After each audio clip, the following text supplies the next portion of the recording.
Okay, what is up, everybody? It's your boy Brandon, and I am here with a review of the new movie Halloween Ends. Just came out today, I believe. It's like the official. Actually, yesterday was the official release date. Excuse me. And I watched it out of theaters, so like I had like a in home little viewing experience. Very kind of like intimate. I got to kind of analyze the movie a little bit more without the theater distractions and stuff, and this movie is really something. I am. There haven't been too many Halloween movies that have left me speechless. Like most of them are pretty formulaic or whatever. But wow, this movie left me speechless, and I'm not really sure where to begin, y'all. Like this is a very very weird movie. To where here, like, I'll just give a little bit about myself and about my experience with the Halloween franchise or whatever. So I've seen, I've seen almost all of the movies. I haven't seen H2O, which I plan on watching pretty soon here. I haven't seen Resurrection, or I've seen H2O, but like it's been a really, really, really, really long time. I just saw it like on TV one time when I was like a little kid, maybe. But so yeah, I haven't seen Resurrection at all, and I haven't seen Rob Zombie's Halloween 2 at all, and I haven't seen Halloween 3.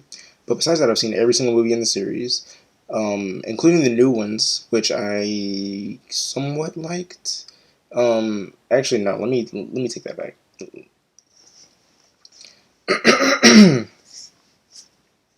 So I've seen like almost every movie in the series, including the new two ones that have come out since 2018. Halloween. Well, it's just called Halloween. And then Halloween Kills. So yeah, the 2018 kind of reboot sequel hybrid, and then Halloween Kills. I've seen those two. And I saw them both right when they came out, and I did not like either of them. Halloween Kills I thought was worse than 2018. Like Kills is a little bit interesting because it does like 2018 is very very like kind of basic and rudimentary or whatever. Michael Myers is not that like scary in it, if that makes sense.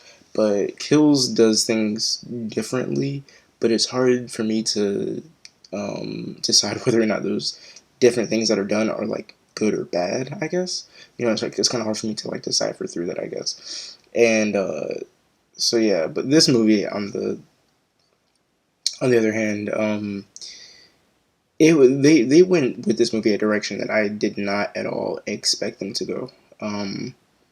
I thought because this is the final movie in a trilogy. They made that 2018 movie and it did well. It was well received, so they decided to make a trilogy. And this is the last this is the last destination that I would expect the trilogy to go in. I personally just expected them to just land the plane. Just make the movie, just have it be basic or whatever. Just have it be a send off to Jamie Lee Curtis's Laurie Strode character and just end it there. But that is not what they did at all, at all, at all, at all. They decided to take a like a very giant risk with this movie, which is just kind of strange to me. Um, and just this movie in general is just it's kind of a little bit of like a Frankenstein. Like this movie, they took one thing from here, and they took one idea from here, and they just kind of mashed a bunch of ideas together and stuff. Some of the ideas are interesting, and some of them are interesting and don't work. Some of them are interesting and do work. Some of them are just weird. There's a lot of stuff going on in this movie, and you can tell that maybe if they would have just done the movie just a little bit differently in well, this movie and the previous movie, if they would have done Kills and then this movie like separately and not made them a trilogy, they could have took some things from Kills and resolved them there, and then took this movie Ends and just done with it the wacky direction that they wanted to go. But instead, Kills kind of leaves it off on a cliffhanger, so they have to resolve a bunch of unresolved plot lines from that movie and stuff. So, um, yeah, I'm just like you can't talk about this movie without spoiling it. So I'm just going to give my overall thoughts to y'all, and then we're just gonna go straight into spoilers. And I'll give you guys a warning before we go into the spoilers, of course. So, overall, I don't think this movie's good. Spoiler talk now. Okay, what the hell? They decided to make this trilogy of movies. You had Halloween 2018, which is like a decent conclusion to Laurie Strode's character. It's a decent, follow up to the first movie and stuff to tell the story 40 years later. And I feel like they just like they wanted to make a trilogy, which I was like, I'm not too sure about that. And then they do completely different things with each of the sequels, and that's what just makes this movie in specific, and the trilogy as a whole so weird. Because Halloween 2018, within itself was about like straying away from all of that wacky weird stuff that we were doing beforehand. Rob Zombie's Halloween 2, you know, um, H2O, or not H2O, but Resurrection, and Halloween 6 and Halloween 5, and like they did all this weird stuff with these movies. We're done with that. We're going back to basics, right? That's what you think. And then that's what you think with 2018. But then they decided to make another movie, which is Halloween Kills, which is just about Michael Myers, carnage, and stuff. And they also try to sprinkle in some really weird, like, plot elements and stuff and things. It's really strange. And there's just the writing for that movie is just bad. And then this movie comes in, and they're like, oh yeah, um, we're not telling our own, we're not following up the original and going back to basics like 2018. And we're not just telling a story about Michael Myers like we did with Halloween Kills. Instead, with this movie, we are going a completely different direction, which is just so strange. We're just going straight out of left field. We're just going balls to the walls and nuts, and it's so weird. It's hard for them to make that decision because I feel like this movie would have been fine if it was just a sequel to Halloween, but because it's a sequel to Kills in 2018, that's what makes this movie weird. Like if I was just marathoning the Halloween franchise, right?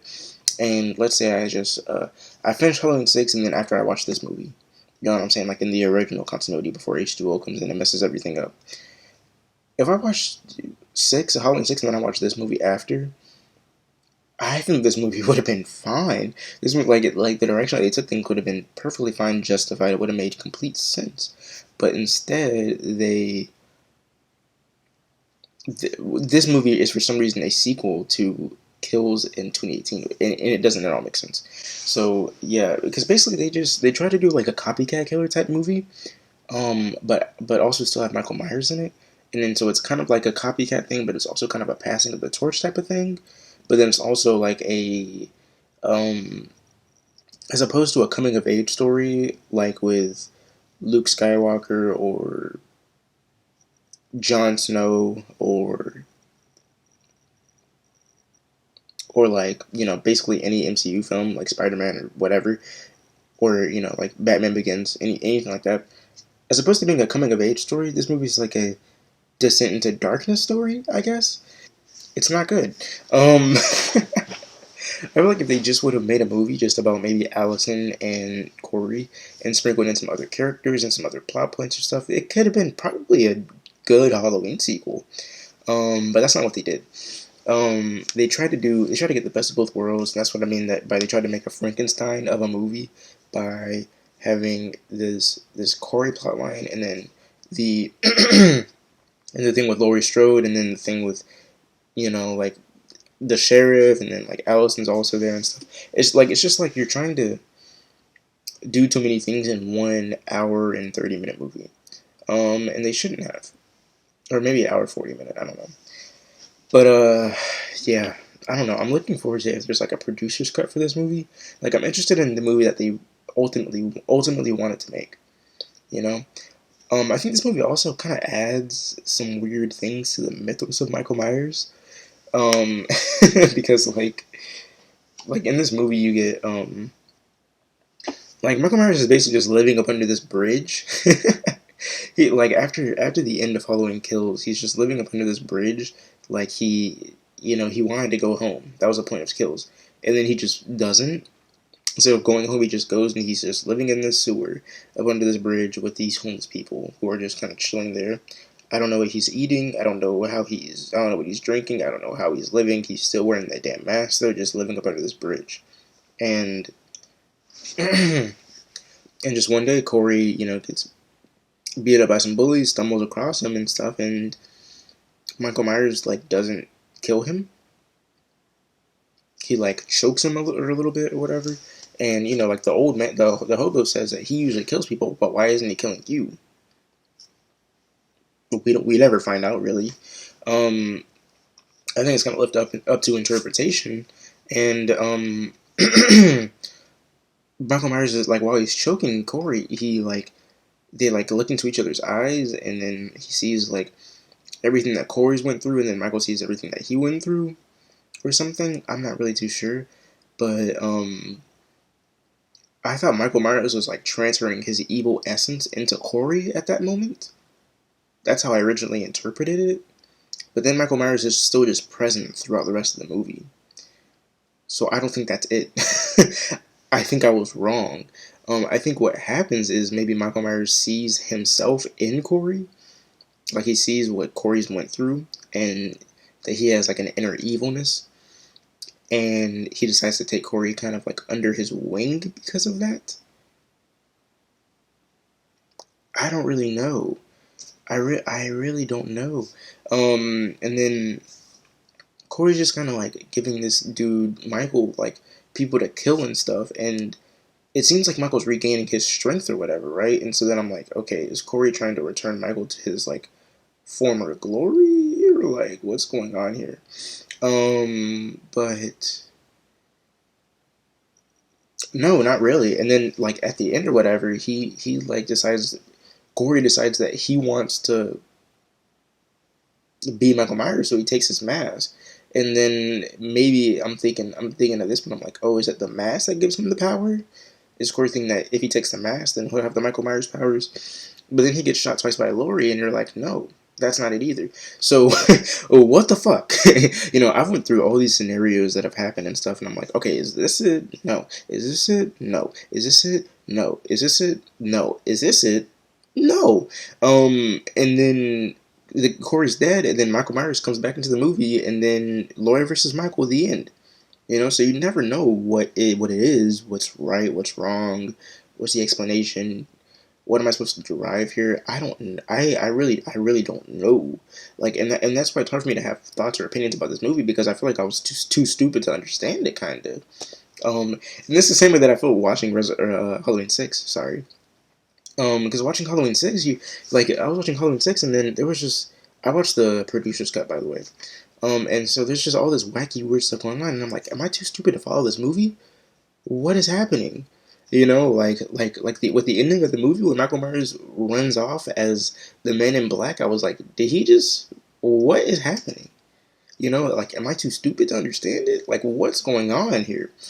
Um, and I don't think I'm too stupid to understand the movie. I just think they didn't know what they were doing. I think that's it. That's the conclusion that I came to. Because I don't know. I think I'm a pretty smart guy. I think I understand movies pretty well, especially movies in this franchise. I've seen like 10 of them. So I think it's just not a very good movie. Personally, I think they just had a bunch of ideas and they didn't know which ideas they wanted to go with. But I think if they would have just done this Michael versus Laurie thing and ended it once and for all at the end of Halloween Kills, or at the end of Halloween 2018, and then they made this movie, and I don't know, maybe this movie was like a sequel to the original Halloween or something, and it's just like, maybe this movie is like Halloween 50, you know what I'm saying, Halloween 50 years later, they could do that, on the 50th anniversary of Halloween or whatever, this movie comes out, and then this movie is just a sequel to the first Halloween. I think it could have been good. If this movie was just a standalone thing, I think this movie could have been good. Because like you had like Michael and this dude kind of forming like a buddy relationship and stuff, but then they also like kind of want to kill each other. But then is Michael Myers just so weak after all the damage that he suffered through Halloween Kills to where he can't kill him, but he wants to kill him? I don't know. I don't know what it is. I don't think the directors or the writers knew what it was either. So yeah, that's just kind of what I'm left with. Like it's horror. Like I don't really know.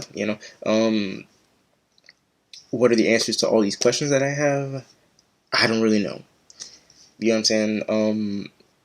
Was Michael's evil getting, like, was he transferring his essence into this boy because of the fact that his body was getting weak after just being so old? That could make sense. Michael Myers at this point should be like what, like 60, 68 or so, I don't know. Um, if he's like 20 in Halloween 1, he should be like 60 in this movie, I guess.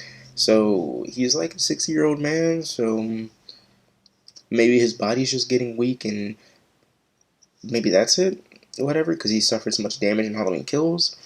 But then it's also a thing of like, okay, well maybe that's not it. Maybe he's getting weak because he hasn't killed in so long. But then we also had that line from the hobo where the hobo says that he kills people when they go into the sewer gate thing. So that's not it either. Um, but that's what it seems like when Corey when Michael kills that dude, and then he starts to like shake and stuff, and it's like, oh, okay, maybe he's getting his mojo back. Maybe the evil is like brewing in him and it's charging up or something. But it doesn't really go anywhere because they have to shoehorn in this whole Laurie versus Michael thing at the end, um, or this Laurie versus Corey, and then Laurie versus Michael thing at the end. So it's I don't know. This is a really really weird movie. I think there's good ideas here, but I feel like there's like a decent amount of good ideas here, but they fail to deliver and land the plane on every single one of those good ideas. So yeah, that's that's what I have to say about this movie. I'm gonna watch the rest of the Halloweens and then I'll do a ranking on all of them together. And I do not know at all where this movie stacks up. I don't. I I honestly don't. Like I think I like 6 better. I know I like 1 and 2 better. I know I like Rob Zombie's Halloween better. But is this movie worse than 2018 and Kills? I don't know. I do not know. So yeah, that's all I got for you guys. Subscribe if you want to see that Halloween ranking. And it's been your boy Brandon. I'll see you guys later. Peace.